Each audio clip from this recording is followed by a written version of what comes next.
জাহেরি বাতিনি গুনাহ থেকে ফিরে থাকার নাম কি?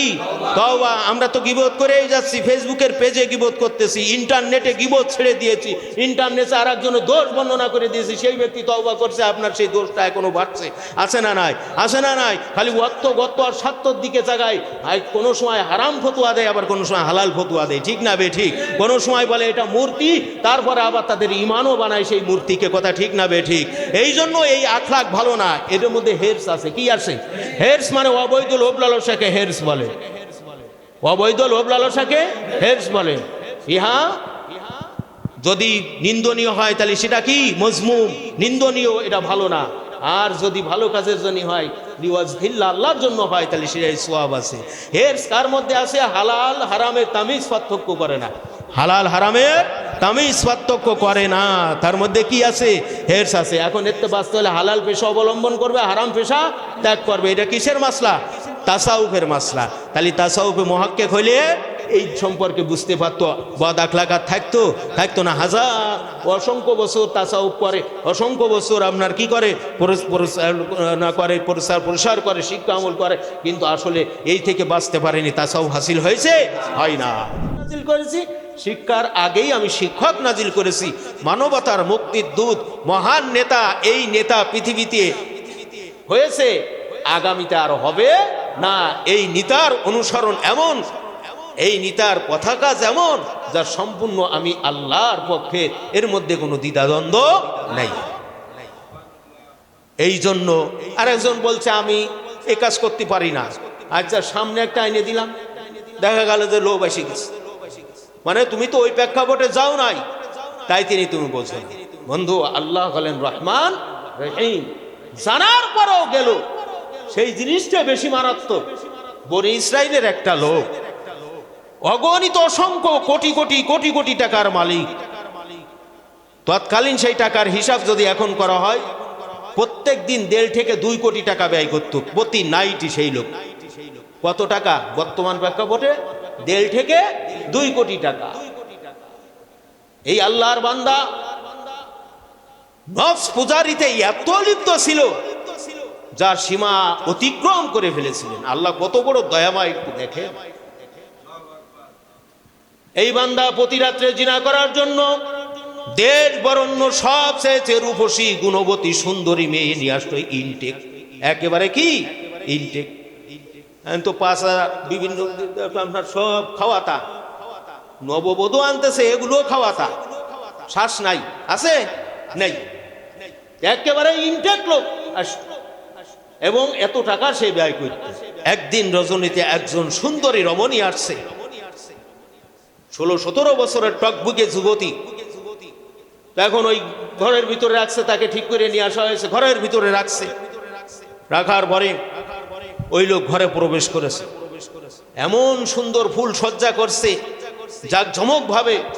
তো সেই বিছানার পরে বসে পড়ে হাউ হাউ হাউ হাউ করে কোতন তুলে তুলে কাঁদতেছে।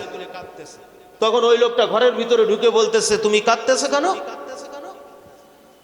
তো বলছে, আমি এই জন্য কাঁদতেছি, কাল কিয়ামতের ময়দানে আল্লাহর দরবারে আমি কিভাবে আল্লাহকে মুখ দেখাবো। আমি যেই কাজে লিপ্ত হওয়ার জন্য এখানে আসছি, এই কাজ আমি যদি করি, কিয়ামতের মাঠে আমি আল্লাহকে কিভাবে মুখ দেখাবো, তাই আমি কাঁদতেছি। বলে, আমি তো তোমাকে বিনা পয়সায় আনিনি, পয়সা খরচ করে এনেছি। বলতেছে, হ্যাঁ, আমি জরুরাতে পড়ে বড় দায় ঠাকা হয়ে, আমার মাও অসুস্থ, আমার বাবাও অসুস্থ, আমার সংসারে একটা পানি নেই, 1 কুলি পানি যে তারা খাবে সে পয়সাও নেই, এই জন্য আমি দায় থেকে আমি আপনার কাছে আসছি। কিন্তু আমার ভয় হচ্ছে আল্লাহ তাআলা আমাকে কি বিচার করে। এই কথা যখন এই মহিলা বলছে, তখন সঙ্গে সঙ্গে বলছেন, বোন, তুমি আজ থেকে আমার বোন, তোমার কত টাকার দরকার তুমি নিয়ে যাও, আমি তোমার গায়ে আর হাত দেব না। এবং আমি আজ থেকে, তুমি এই কথাই একদিনকের জন্য বলছো, আর আমি তো কত বছর ধরে প্রতিটা নাইটে এই কাজ করি, আমার তো এই জ্ঞান আসে নাই, আজকে তোমার এই কথার মাধ্যমে আমার জ্ঞান আসছে। আমি কান ধরে আল্লাহর কাছে তওবা করলাম, জীবনে আমি আর এই কাজে যাব না। গভীর রাত্রি মহিলাকে ছেড়ে দেওয়ার পরে ওই রাত্রিতে লোকটা কি করলো? ইন্তেকাল ফরমাইছে। ইন্না লিল্লাহি ওয়া ইন্না ইলাইহি রাজিউন, মারা গেছে। এইবার মানুষজন সকালবেলায় আসবে, তারা তো কোথায় দেবে, কি করবে? আইসে দেখে তার ওই ঘরের কাছে আল্লাহ তাআলা লিখে দিয়েছেন, আল্লাহর ফেরেশতা পাঠায় যে আল্লাহ তাআলা তাকে মাফ করে দিয়েছে, সে একজন জান্নাতি মানুষ। কি মানুষ? জান্নাতি মানুষ। এই জন্য তওবার দরজা কি আছে বুলন্দ, যতদিন পর্যন্ত তওবার দরজা বন্ধ হবে কোন সময় বলতে পারেন? যেই দিন পশ্চিম আকাশে সূর্য উদয় হবে, আর যেই দিন কোরআনের মধ্যে অক্ষর থাকবে না। আর একটা সময় তওবার দরজা বন্ধ হয়ে যায়, যখন মানুষের শেলের সব ভেসে যায়, ঘড়ঘড় করতে থাকে। হাদিস শরীফের মধ্যে আছে এই 3 সময় তওবা আর কবুল হবে, এই 3 সময় তওবা আর কবুল হবে না। হালাল হারাম একসাথে পেছলাই যারা মারে খায় হালাল মনে করে, এটাকে একেবারেই হালাল মনে করে, এই যে একটা বড় ধরনের হারাম, এই ঘৃণাও নাই, ভয়ও নাই, সেই ব্যক্তি তওবা নসিব হওয়া বড় মুশকিল আছে। সেই ব্যক্তি তওবা নসিব হওয়া কি আছে? বড় মুশকিল আছে। টাটকা কাফের কালমা পড়বে, সঙ্গে সঙ্গে তার ঈমান এসে যাবে, সঙ্গে সঙ্গে মৃত্যুবরণ করবে, জান্নাতে যাবে। সুবহানাল্লাহ।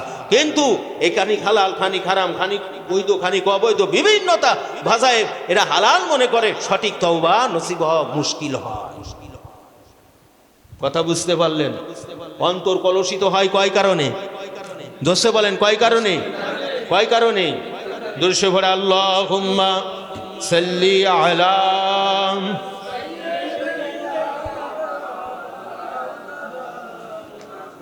ওয়া আলা মাওলানা মুহাম্মদ ওয়া আল্লাহুম্মা সাল্লি আলা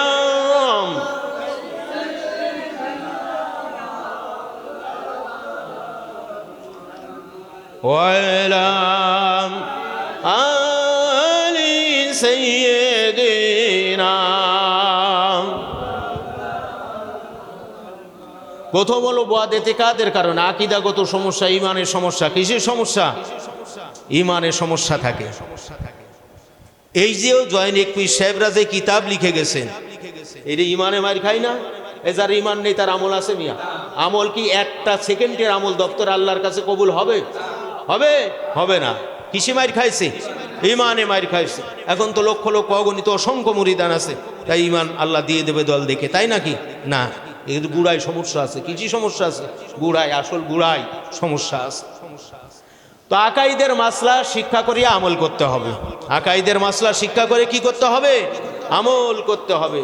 এই অন্তর থেকে বদ এতেকাদ দূরভূত করা নফল না ফরজ? অন্তর থেকে বদ এতেকাদ অর্থাৎ আকীদা কি করা? দূরভূত করা নফল না ফরজ?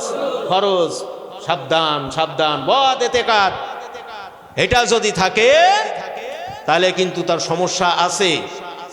এই জন্য মুহাম্মদ বিন আব্দুল ওয়াহাব নজদি, নজদের অধিবাসী। কোনকের অধিবাসী? আমার কথার দরকার নেই, ইসলামী বিশ্বকোষ খুলে দেখেন। আল্লাহর নবী নজদের জন্য দোয়া করেন নাই। কেন করেন নাই? রেসালাতের মূল ভিত্তিকে তারা ধ্বংস করে দিয়েছে। নাউজুবিল্লাহ। তারা এই তাসাউফকে বলেছে একটা ভ্রান্ত আকীদা, বলেন নাউজুবিল্লাহ। অথচ ডাইরেক্ট ইনডাইরেক্ট আল্লাহ তাআলা 132 বার কলব পরিষ্কার করার কথা বলেছে। মুহাম্মদ বিন আব্দুল ওয়াহাব নজদি তার প্রথম যুদ্ধ ঘোষণা আছে এইটার বিরুদ্ধে, নাউজুবিল্লাহ। এবং 1000 সাহাবীদের, 10,000 সাহাবীদের মাজারগুলো ভেঙে দিয়েছে বুলডোজার দিয়ে। এই 10,000 সাহাবীদের মাজার বুলডোজার দিয়ে ভেঙে দিয়েছে। শুধু তাই না, তারা সে বলেছিল মদিনাতে রওজা শরীফ রাখাও বেদাত, মানুষ শিরিক কুফরি করবে। ইতিমধ্যে মদিনার দিকে আল্লাহর নবীর রওজা মুবারক ভাঙার জন্য রওনা হয়েছে। কলেরা উলাউটা রোগ হয়ে ফতের কুত্তার বাচ্চা ছটফটায় মরে গেছে, মরে গেছে। কোথায় যাচ্ছিল? নবী পাকের রওজা শরীফ ভাঙার জন্য। এই মুহাম্মদ বিন আব্দুল ওয়াহাব নজদি, এদের বহু সেলা আছে, তাদের নাম এখানে নিলিটু ঝামেলা আছে। তাদের অনুসারী হচ্ছে আমরা। মিয়া ঈমান কোথায় যাচ্ছে জানো? ঈমানের দাবি করো, দাড়ি টুপি থাকলে ঈমানদার। এই সেদিন কেন ঢাকায় একটা ধরেছে, খ্রিস্টানের ট্যাটু এখনো আছে গায়ে, এখানে আছে, দাড়ির ভিতরে রয়েছে, এর দেখা যাচ্ছে পাক্কা মুসলমান। তাহলে তার সাথে তার কি ঈমান আছে? কিছু নাই। কথা বুঝতে পারছেন? এই মুহাম্মদ বিন আব্দুল ওয়াহাব নজদির সাথে আরো বহুত লোক ভারতবর্ষে যোগদান করেছিল, স্বাধিকার আন্দোলনের বিরোধিতা তারা করেছিল, ইসলামী খিলাফতের বিরোধিতা তারা করেছিল, গণতন্ত্রকে তারা হালাল করেছিল, নবী পাকের শান আর মানের পরে বিয়াদবি করেছিল, আল্লাহর নবী আহলে সুন্নাত ওয়াল জামাতের আকীদার সাথে তাদের একেবারে সংঘর্ষ বেঁধে গেছিল। আজকে তারা স্লোগান দিয়ে রাজপথে যায় ইসলামী রাষ্ট্র কায়েম করবে, এটা বড় সম্ভব না। হুজুর বলেছে যেমন সূর্যের ছিদ্র দিয়ে হাতি প্রবেশ, ওই উট প্রবেশ করা একেবারে সোজা, ঠিক না? সূর্যের ছিদ্র দিয়ে যেটার মধ্যে সুতো পরানো হয়, এইটার মধ্যে দিয়ে উট প্রবেশ করা কি সোজা কথা? আসলে সম্ভব, এটা পশ্চিমকালেও সম্ভব না। তদ্রূপ তাদের কাছে ইসলামের মূল মন্ত্র, মূল দায়িত্ব, এটা কখনো সম্ভব না। বুঝতে হবে আকীদার বিষয়, এটা কিসের বিষয়? আকীদার বিষয়। এই জন্য নবীজি বলেছিলেন আল্লাহুম্মা বারিক লানা ফি শামিনা ওয়ালা ইয়ামেন। নবী আমার দোয়া করলেন, দু হাত তুলে আল্লাহর কাছে, আল্লাহ শাম এবং ইয়ামেনের পরে আপনি রহমত করুন, বরকত নাজিল করেন। নজদের একটা লোক আল্লাহর হাবিবের ডান দিকে চোখ বরাবর বসা ছিল। ওই লোকটা বলছেন, ইয়া রাসূলুল্লাহ, ইয়া হাবিবাল্লাহ, হুজুর আপনি অনুরূপ দোয়া আমাদের জন্য করেন। নবী আমার দ্বিতীয়বার বললেন আল্লাহুম্মা বারিক লানা ফি শামিনা ওয়ালা ইয়ামেন। এইবার ওই লোকটা আবার বলছেন, ইয়া রাসূলুল্লাহ, ইয়া হাবিবাল্লাহ, অনুরূপ দোয়াটি আপনি নজদের জন্য করুন। নবীজি আমার তৃতীয়বার বললেন আল্লাহুম্মা বারিক লানা ফি শামিনা ওয়ালা ইয়ামেন, আল্লাহ শাম এবং ইয়ামেনের পরে রহমত করুণা বরকত নাজিল করেন। ওই লোকটা বলল, ইয়া রাসূলুল্লাহ, ইয়া হাবিবাল্লাহ, হুজুর আপনাকে আমি তিনবার বললাম, আপনি তিনবার একই দোয়া করলেন, আমাদের নজদের জন্য কেন দোয়া করলেন না? নবী আমার বলেন, তুমি শুনে রাখো, আমি রাসূলুল্লাহ দুনিয়া থেকে বিদায় নেওয়ার পরে ওই নজদের থেকে শয়তানের দুটো শিং খাড়া হবে। কয়টা শিং? আকীদা কোথায় আছে এইবার দেখেন, দুটো শিং খাড়া হবে। আল্লাহর নবী দুনিয়া থেকে ওফাত পেলেন, পদ্মা নিলেন। সাইয়েদনা আবু বকর সিদ্দিক রাদিয়াল্লাহু তাআলা আনহুর সময় নজদের থেকে শয়তানের প্রথম নম্বর শিং খাড়া হলো মুসাইলামাতুল কাজ্জাব, মিথ্যা নবী দাবি করল। ওই সাথে আর একজন মহিলা নবী দাবি করেছিল, তার নাম ছিল সাজা। তার নাম কি ছিল? সাজা। ওই সাজারে বিয়ে করল মুসাইলামাতুল কাজ্জাব, খলিফাতুল মুসলিমিন আমিরুল মুমিনিন হযরতে আবু বকর সিদ্দিক রাদিয়াল্লাহু তাআলা আনহু, ওনার নেতৃত্বে যুদ্ধ করা হলো। তাদের যে কোথায় চলে গেল, কতল করে দেওয়া হলো। সে সাজা মাজা কোন জায়গায় গেল জানে না, মুসাইলামাতুল কাজ্জাবরে একেবারে কতল করে দেওয়া হয়েছে। কয় নম্বর সিং কাটা গেল? কয় নম্বর সিং কাটা গেল? এইবার বলেন সিং আর কয়টা আছে? কয়টা সিং খাড়া হবে? কয়টা? এই ওহাবিদের সাথে আমাদের মতবিরোধ কেন? খারেজিদের সাথে, মওদুদিবাদের সাথে মতবিরোধ কেন? একটু জানতে হবে, এটা ইমানের সমস্যা। আমার নবীর নাকি কোনো তৌফিক নেই, ক্ষমতা নেই শাফায়াত করার। এ মানবেন আপনি? মানবেন আপনি? মানবেন? মানলে ইমান থাকবে পাক্কা, তাই তো? 2 নম্বর, এইবার দ্বিতীয় নম্বর সিং খাড়া হইল নজদের থেকে। 2 নম্বর সিং হলো মুহাম্মদ বিন আব্দুল ওয়াহাব নজদি।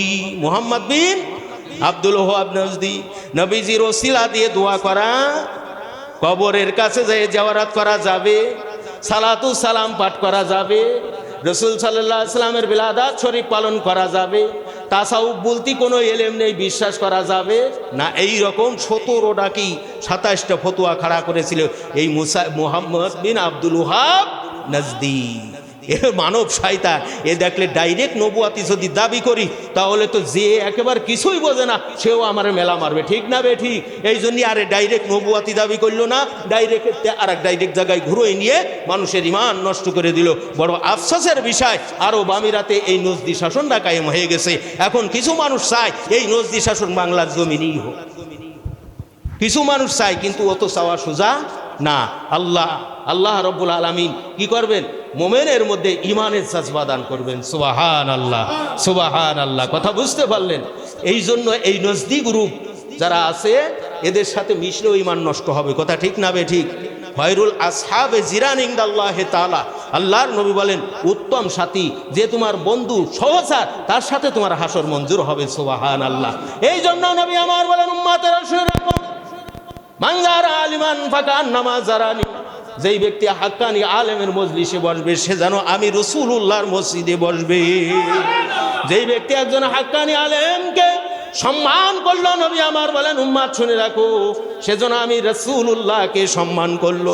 যেই ব্যক্তি একজন হাক্কানি আলেমকে হাদিয়া দেবে, নবী আমার বলেন উম্মাতরা শুনে রাখো, সেজন্য আমাকে হাদিয়া দিল। যেই ব্যক্তি হাক্কানি আলেমের শত্রুকে শত্রু মনে করে, নবী আমার বলেন সে আমার শত্রুকে শত্রু মনে করলো। কাজেই তার হাসর আমি রাসূলুল্লাহর সাথে হবে। তাহলে আসহাব সাথী ভালো হওয়ার দরকার আছে না নাই? আছে না নাই? আছে। এখন যদি বলি অত তা এত তুমি বোঝো, তা না, এদের কিতাবের সাথে মেলে না।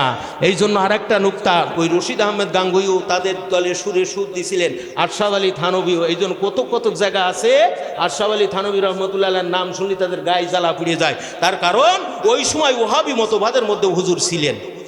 কথা বুঝতে পারেছেন? এই জন্য বেহেশতি জেওয়ারের 6ষ্ঠ খণ্ডের মধ্যে লেখা আছে, আমাকে কেউ ওহাবি বলবেন না, আমাকে কেউ খারেজি বলবেন না, আমি একজন নগ্ন মুসলমান। এখানে প্রশ্ন আসলে এ কথা বলার অর্থ কি? উনার প্রাথমিক জীবনে ওনার আকীদাগত সমস্যা ছিল ওহাবি মতবাদের মধ্যে, তারপরে দেখলে যে মহা সমস্যা হয়ে গেছে, এই জন্য তওবা করে ফিরে আহলে সুন্নাত ওয়াল জামাত হয়েছে। কথা বুঝেছেন? কিন্তু গাঙ্গুহি আর পারেনি, গাঙ্গুহি সাহেব আর কি পারেনি। সেই বিষের বিষ এখনো পর্যন্ত সারা জায়গায় ছড়াচ্ছে। কথা বুঝতে পারলেন? সারা জায়গায় ছড়াচ্ছে। এই জন্য বলছিলাম যে গোড়াই সমস্যা। কোন জায়গায় সমস্যা? গোড়াই সমস্যা। 2 নম্বর বদ আখলাকের কারণে। অন্তর কালা হচ্ছে কিসের কারণে? বদ আখলাকের কারণে। অর্থাৎ মুর্শেদে কামেলের মাধ্যমে, কামেল মুর্শেদের মাধ্যমে, শায়েকের মাধ্যমে, একজন উস্তাদের মাধ্যমে এলমে তাসাউফ শিক্ষা করিয়া আমল করিতে হইবে। অন্তর হইতে মহিলিকা দূরভীত করা সকলের জন্য নফল না ফরজ? ফরজ। কি কি? কেব্র, হাসাদ, বক্স, গজব, গিবত, হেরস, কেজব, বকল, রিয়া, গুরুর বা মুগালাতা। এই 10টা অসৎ স্বভাব তার মাধ্যমে আদায় করতে হবে। মুর্শেদে কামেল গ্রহণ করে তারিফ সবব আলামাত ইলাজ 4 ধারায় শিক্ষা করে আমল করলে এই বদ আখলাক দূরভীত হবে, অসৎ চরিত্র দূরভীত হবে, সৎ চরিত্র আসবে। কথা ঠিক না বেঠিক? এই 10টা দোষ পার করে আর 10টা গুণ আনয়ন করতে হবে। কয়টা গুণ আনয়ন করবে? 10টা গুণ। জাহেরি বাতিনি গুনাহ থেকে ফিরে থাকার নাম হইল তওবা। জাহেরি বাতিনি গুনাহ থেকে ফিরে থাকার নাম কি?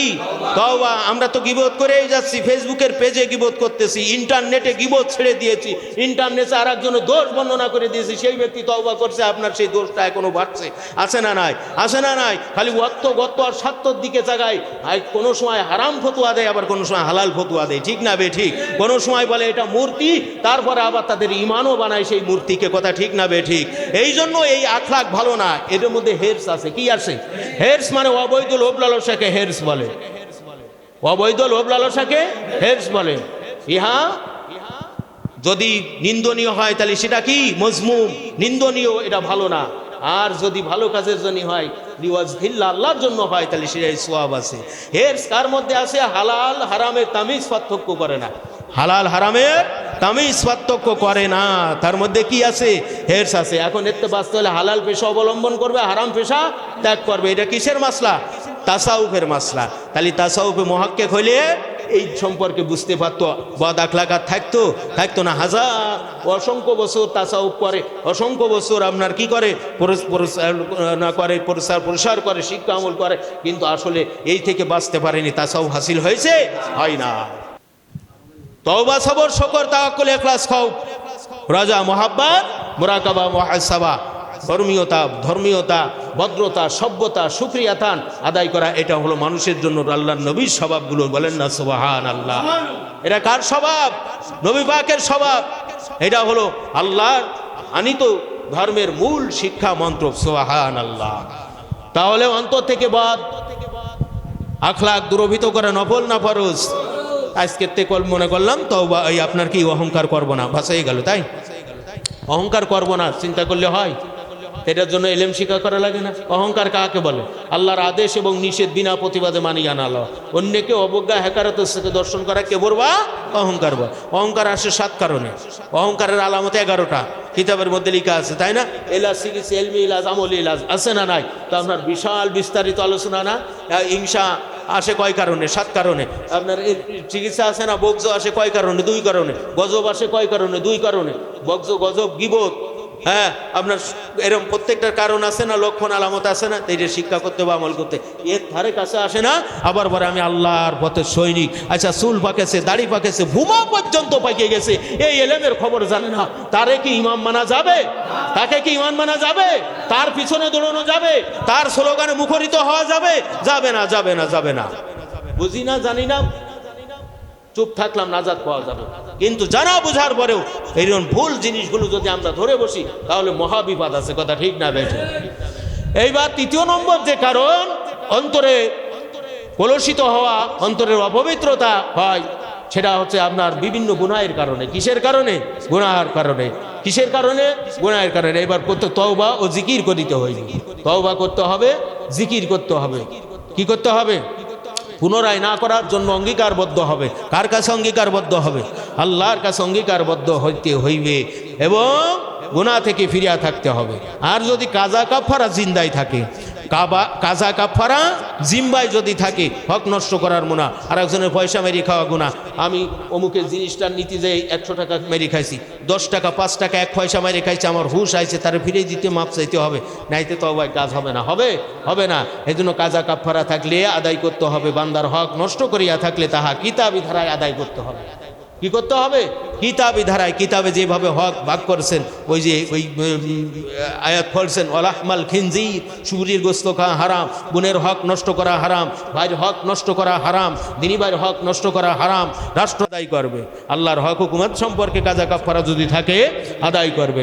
বান্দার হক নষ্ট করলে এই হক কি করবেন? আদায় করতে হবে। বিবিকে প্রহার করছে, মারছে, ওরে বাবা কি ঘুষি আমি মারতে পারি জানো? 1 ঘুষি মারছি, বুকি বিবির হাতের কড়া এখনো পর্যন্ত ব্যথা থাকে। আজ 23 বছর বিয়ে করেছি, গল্প দেশ খবর আছে। কি আছে? খবর আছে। উট কাফারা দিতে জেন্দে দিতে, উটির তো 1 চেমটি গোস্ত খাইনি, যদি কয় সাইড দিয়ে উট কাফারাতে দাঁত ফেলে দিছি, তাহলে কোথা থেকে দেবে? কাফারাও দিতে পারবো না, তার জায়গা একটা আছে। কোন জায়গা? কাফারা তো দিতে পারল না, কাজাও আদায় করেনি, কাফারাও দেয়নি, কিন্তু একটা জায়গা আছে। কোন জায়গায় যেতে পারবো? জাহান্নামে। হ্যাঁ, যাক, বুঝতে পারছেন কি করছেন? হ্যাঁ, এই জন্য ইমানের এক বিশেষ পরীক্ষা হলো বিবিগণ। যদি কেন কিনা নবী আমার বলেন, উম্মাতেরা শুনে রাখো, খুলিকত মিন জিলাইন, নারীদের তৈরি করা বেকা হালটে, শুধু বেকাবে। ওই জায়গায় সবর ধৈর্য যদি ধরতে পারো তাহলে কি আছে, মনে করবা যে তুমি সবরকারী, ভালোই হয়েছে। ওরা প্র্যাকটিক্যালে সবার কপালে আছে কম বেশি, ঠিক না বেটি? তো এখানে আজ বিয়ে করেননি জীবনে, তার দরকার নেই। তিনি চিরকুমার অমর নজরুল, তাও সেটা আছে তার বিষয়। এখন যদি এইটা এই করবে, ওই সহ্য করতে পারলে বোঝা যাবে। এই জন্য হযরত আবুল হাসান খারকানি রাহমাতুল্লাহ আলাইহির নাম করে একজন আল্লাহর ওলির নাম শুনছেন না? শুনছেন না? আমার গুরুজি, আমার উস্তাদ মাদ্দাজাল্লাহু আলাইহি রাহমাতুল্লাহ আলাইহি, আল্লাহ তার কবর বেহেশতে নূরে পরিপূর্ণ করে দে, বলেন আমিন। প্রায় 4300 তার হাতে কোরআনের হাফেজ হয়েছে। হ্যাঁ, পাক ভারত উপমহাদেশের মধ্যে শ্রেষ্ঠ আলেম ছিলেন। বেন সুবহানাল্লাহ। পাকিস্তান বিরাটে যার নাম ছিলেন, পশ্চিম পাকিস্তান থেকে শুরু করে পূর্ব পাকিস্তানের সমস্ত অলিতে গলিতে যে বছর উনি বাঘ ঠাইছে ধরে নাড়ি বাইর করে দিয়েছিলেন, চিতাবাগের আইয়ুব খান সরকার ছিল, ওনাকে নিয়ে সমস্ত ওই পশ্চিম পাকিস্তান থেকে শুরু করে পূর্ব পাকিস্তানে ওনারে ঘুরিয়েছিলেন। বলেন না সুবহানাল্লাহ। আল্লাহ তার মেধা শক্তি, শ্রবণ শক্তি এমন দিছিলেন, জ্যোৎস্নার আলোতে বসে বসে ফার্সি উর্দু কিতাবগুলো বলতেন, এক রাত্রি পড়ে পরের দিন পরীক্ষা দিতেন। এই ভারত বাংলার মধ্যে সর্বপ্রথম স্থান তিনি দখল করতেন। সুবহানাল্লাহ। হ্যাঁ, বুঝেছেন না? আল্লাহ তার এত মেধা শক্তি দিয়েছিলেন। সুবহানাল্লাহ। হ্যাঁ, আমার উস্তাদ বলতেন, কথা বুঝে পারছেন কোন কথা থেকে বললাম? হ্যাঁ হ্যাঁ, সবর আবুল হাসান খারকানি রাহমাতুল্লাহ আলাইহি, উনি বলতেন বারবার, তার কারণ ওনার বিবিটা ওই রকম আছেন যে। হ্যাঁ, তো বলতেন, তো উনি খারকানের ওলি না, আপনার খোরাসান বসরা থেকে কিছু একটা কাফেলা আসছে, ওনার কাছে বায়াত নেবে। কথা বুঝতে পারলেন? তো বাসায় এসে নদ্দেশে অনেক সংক্ষেপ মূল কথা। তখন ওনার বিবি যাচ্ছে না, তাই বলছেন, যা মানে একটা সাধারণ মানুষের মধ্যে নাই। তো বলছেন যে এখন ভালো মন্দ লোক তো সবাই আছে, কিছু লোক আছে না আলেমের নামে কিছু শোনার পরে ওরে খুশি হয়। হ্যাঁ, হ্যাপি বার্থডে টু ইউতে অত খুশি হয় না, ঠিক না বেঠিক? বুঝবেন যে সমস্যা আছে কোন জায়গায়, ওই রেহেমের মধ্যে সমস্যা আছে। হ্যাঁ, কোনো একটা অ্যাক্সিডেন্ট আছে, নিশ্চয়ই কোনো অ্যাক্সিডেন্ট আছে। ওই মনের অ্যাক্সিডেন্ট নাই, বাহ্যিক আসবাবের অ্যাক্সিডেন্ট না, বিভিন্ন রকম অ্যাক্সিডেন্ট আছে। আমার কাছে কথা হলো আলেম ফাসেক হোক, সেটা আছে পরের ব্যবসা, সেটা পরের বিষয়, কিন্তু প্রাথমিক ব্যবসা। আরে বাবা, যদি শোনো হুজুর ইটুনি, ওরে বাবা। তা এখন কিছু কিছু যদিও বয়াত হতে কিছু কিছু ওই রকম বলছে। তার মধ্যে একজন মুরব্বী বলছে, বাবা থামো, যেই মাটি যত শক্ত পানি দিলে তত নরম। ওনার কাছে আগে জিজ্ঞাসা করো যে উনি কোথায় আছে। বলছেন যে আপনি যা বললেন ভালোই বলছেন, হ্যাঁ গা, হুজুর কোথায় আছে একটু বলেন তো। বলে কোথায়, ওই গম্বরটা দেখো, জঙ্গলে গিয়ে কাঠ কাটতেছে, দুপাশে আনবে না। তো বল জঙ্গল কোন দিকে, বলে এদিকে। তো গেছে জঙ্গলের দিকে, যাই দেখে যে একজন বৃদ্ধ অনেক বয়সের মানুষ লাঠি ভর দিয়ে কুজো হয়ে হাঁটছেন। লম্বা চুম্বা হলেই ছিলেন, আল্লাহর লম্বা ছিলেন, কিন্তু যখন বৃদ্ধ হয়ে গেছে তো কুজো হয়ে গেছে। দেখেন না, লম্বা মানুষ কুজো হয়ে যায়। এখন তো ওপন্তি আর যাচ্ছে না, স্ট্রোক এসে আগেতেই শেষ। যাই হোক, এখন এই আমরা লাঠি ভন্না দিয়ে হাঁটছে, দুটো বাঘিনী দুই দুই চার বোঝা কাঠ নিয়ে উনার পিছতে পিছতে সরছে। কোনো লোক বলেন যে সামনে বাঘ, পিছনে উনি, কেউ কেউ বলেন যে উনি আগে পিছনে বাঘ, যাই হোক হবে একটা, এই যাচ্ছে। তো দূর থেকে ওরা দেখে গেছে, ওরে সব বনাসে বিরাট বাঘ, বড় বড় বাঘিনী। এখন গেছে, সালাম দিয়েছে, বলছে বাবা কি। যখন সালামের উত্তর দিয়ে হুজুর বলছেন, কি তোমাদের দরকার গম্বেটের কাছে, কি দরকার এই আজুড়ে লোকটার কাছে, কি দরকার এই অসৎ লোকের কাছে, বাসায় যা যা হয়েছে তাই তাই বলতেছে। দেখেন মালে দানা আছে, হুজুর গুস্তাকি ক্ষমা করুন, আপনার তো আপনার বাসায় গেছিলাম এই ব্যাপারে, এই তা কি জন্য আসছো বাবা। তো বলছে, হুজুর আপনি আমাদের কিছু তালিম দেন, আমাদেরকে বয়াত করেন, আমরা আপনার নাম শুনে আপনার বয়াত হওয়ার জন্য আসি। বলছে, বাবা অমুক স্থানে বসো, আমি বাজারে কাঠগুলো বিক্রি করে তোমাদের কাছে আসছি। কথা বুঝতে পারলেন? তখন ওনাকে জিজ্ঞেস করা হলো, হুজুর আপনার কাঠ জংলার বাঘিনী বইয়ে দিল, কারণ কি? তো বলে যে জংলার বাঘিনীর চাইতে বড় বাঘ আমার ঘরে, এই বাঘ আমি নিয়ন্ত্রণে রাখি, এই বাঘের সহ্য করি, এই জন্য জংলার বাঘ আমার তাবে হয়ে গেছে, এই বাঘিনী আমার কাঠ বইয়ে। সুবহানাল্লাহ। বলছে, হুজুর ও ডিলিট করে দেওয়া যায় না? ডিলেটটা বুঝি আমরা সবাই, তাই না? মেসেজ আইসে ডিলিট করো, পিকচার আইসে ডিলিট করো, বলি কি বলি না, বলি কি বলি না। তা এখন বলছে, না বাবা, আল্লাহ আমাকে সবর করার তৌফিক শক্তি দান করছে, আমি ওকে ডিলিট করে দিলে আরেক জায়গায় যেয়ে সেভ হবে, তাহলে তার অবস্থা কি হবে, তার ঈমান নষ্ট হয়ে যেতে পারে, এই জন্য আমি তাকে দেই নাই। কথা বুঝতে পারলেন? এখানে একটা হলো বেলায়েতের দরজা যেই রকম, তার শরিয়াতি দরজাওটা সেই রকম। এই জন্য বাপু ধৈর্য ধারণ করা শিখতে হবে, হালাল হারাম তো আমি প্রত্যক্ষ করে শুনতে হবে, এইটাভাবে চলতে হবে, একমত এক দল এক কায়দায় চলতে হবে, 72 ভাগ বাদ একটাই দল হক, সেটা হলো আকাইদ ফেকা তাসাউফের দল। এই দল ত্যাগ করা, এর থেকে আমলে বেখবর হওয়া, তার মতো পুরা কভালি না জাহেল আর কেউ হতে পারে না। আল্লাহ আমাদেরকে ইমানে, আমলে, তারবিয়াতে এবং তাসকিয়ায়ে নফসকে একেবারে পরিপূর্ণতা দান করেন। সবাই বলেন আমিন। ওমা আলাইনা ইল্লাল বালাগ। আসসালামু আলাইকুম ওয়া রাহমাতুল্লাহ। আল্লাহুম্মা আমিন। ربنا ظلمنا أنفسنا وإن لم تغفر لنا وترحمنا لنكونن من الخاسرين رب العالمين। বাদে মাগরিব থেকে জিকির, আজকার, দোয়া, দুরূদ, তাসবিহ, তালিম, দান, সদকা, হে আল্লাহ কিতাবী ধারায় আলোচনা করা হলো, সব কিছুর ভুল ত্রুটি আল্লাহ আপনি মাফ করে দিন, সব কিছুকে পরিপূর্ণ সেইভাবে কবুল আর মঞ্জুর করেন। আল্লাহ তাআলা খাস করে এর ভিতর যত সওয়াবের হাদিয়া দান করে থাকেন, দ্বিগুণ থেকে দ্বিগুণে বাড়িয়ে সর্বপ্রথম হযরত নবী করিম সাল্লাল্লাহু আলাইহি ওয়াসাল্লাম রহ মুবারককে বকশিশ করলেন, আপনি কবুল করেন।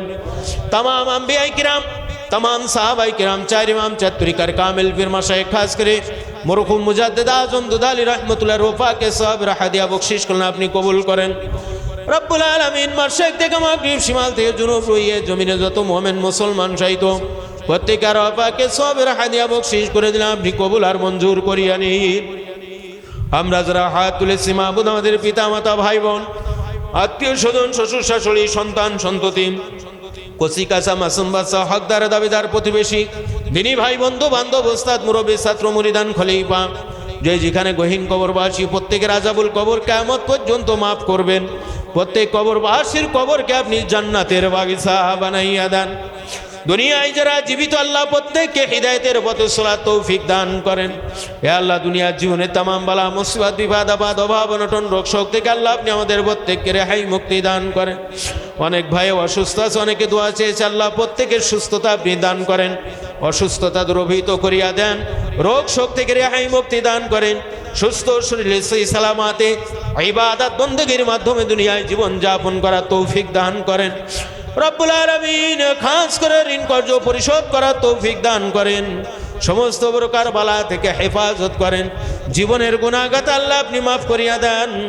জীবনের বাকি দিনগুলি আপনার হুকুম আপনার হাবিবের নুরানি তরিকায় কবুল আর মঞ্জুর করেন।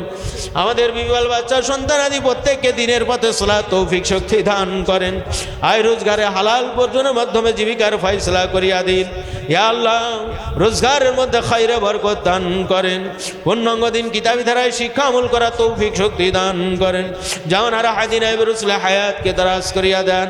সারা বিশ্বে পূর্ণাঙ্গ দিন জারি কায়েম হয় তৌফিক শক্তি দান করেন। প্রত্যেকের সংকট থেকে আপনি রেহাই মুক্তি দান করেন। ইয়া আল্লাহ, খাস করে রব্বুল আলামিন প্রত্যেকের মনের নেক আর মকসুদকে আপনি পুরা করিয়া দিন। যে যে উদ্দেশ্য করে দোয়া আছে প্রত্যেকের নেক মকসুদকে আপনি পুরা করেন।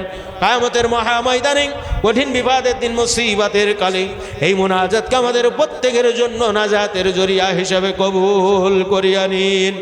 রব্বুল আলামিন খাস করে আপনার পেয়ারা হাবিবের তওবা দোয়া মুনাজাত কবুল করেন। মানব শয়তান জিন শয়তানের ওয়াসওয়াসা হেফাজত করবেন। তাকাব্বাল মিন্না ইন্নাকা আনতাস সামিউল আলিম ওয়া তুব আলাইনা ইয়া মাওলানা ইন্নাকা আনতাত তাওয়াবুর রহিম। আমিন আমিন বিবারাকাতি কালিমাতুত তাইয়্যিবা লা ইলাহা ইল্লাল্লাহু মুহাম্মাদুর রাসূলুল্লাহ সাল্লাল্লাহু আলাইহি ওয়াসাল্লাম।